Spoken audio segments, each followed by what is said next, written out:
What do you do when people mock your dream? Most people argue back. Some explain themselves, and some people try to prove something. Ryan did not do any of that. When Derek told the entire building that Ryan would fail in 6 months, Ryan said nothing. That silence was not weakness. That was the answer that would eventually silence everyone. In a crowded city, in a small apartment, there lived a man named Ryan. Ryan was not the loudest person in any room, not the most polished. But he had one thing most people around him did not.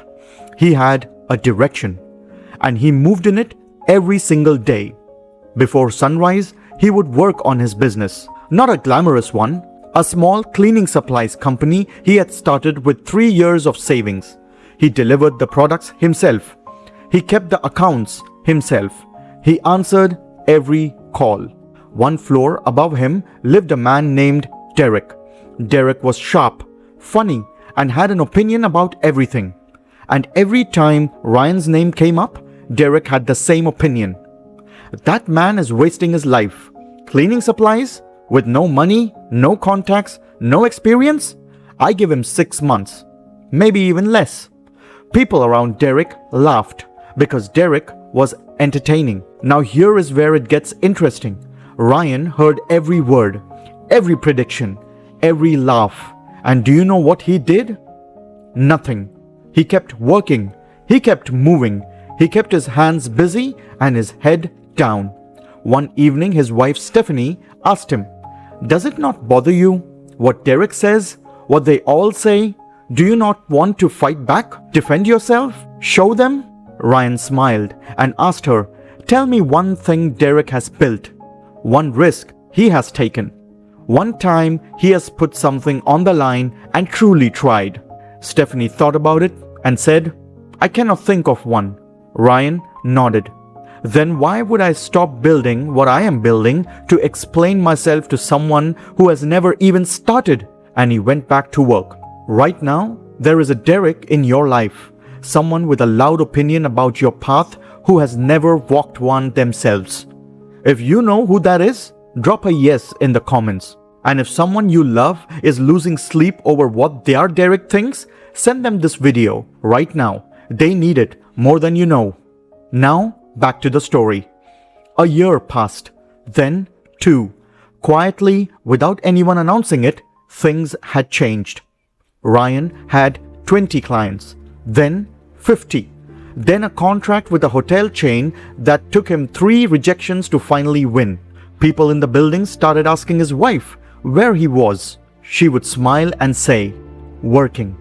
One afternoon, a local news channel ran a small feature. First-generation entrepreneur. Built it from nothing. No investors, no connections, just work. A neighbor asked in his house full of friends, "Is this not the man Derek said would be finished in 6 months?" Nobody answered.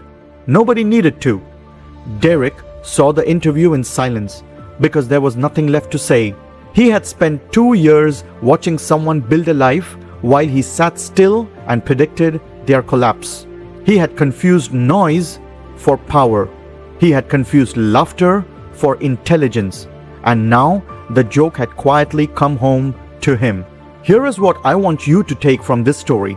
In your life, there will always be Dereks. People who sit safely inside their opinions and shout down at what you are building. People who have never tried what you are trying, never risked what you are risking, never carried what you are carrying, and they will laugh. They will give your dream an expiry date. They will tell you who you are not. But here is the truth. Derek's laughter did not cost Ryan a single hour. Not one. The biggest mistake we are making is stopping our journey to respond to people who are not on one. Every time you pause to explain yourself to a mocker, you hand them your time, your energy, and your peace. They have not earned a single one of those things. Ryan never asked Derek to believe in him, never begged for approval, never argued for his own worth. He just kept moving. And that quiet, steady, stubborn movement was his only answer. So the next time someone gives your dream a deadline, let them. The next time someone calls you too slow, Too ordinary? Too late? Let them talk. Because history is not written by the ones who watched and predicted. It is written by the ones who kept going. Keep working, keep moving, keep building. Your moment is coming. And when it arrives, not a single person who laughed will be laughing. See you in the next video. Until then, keep working for your dream.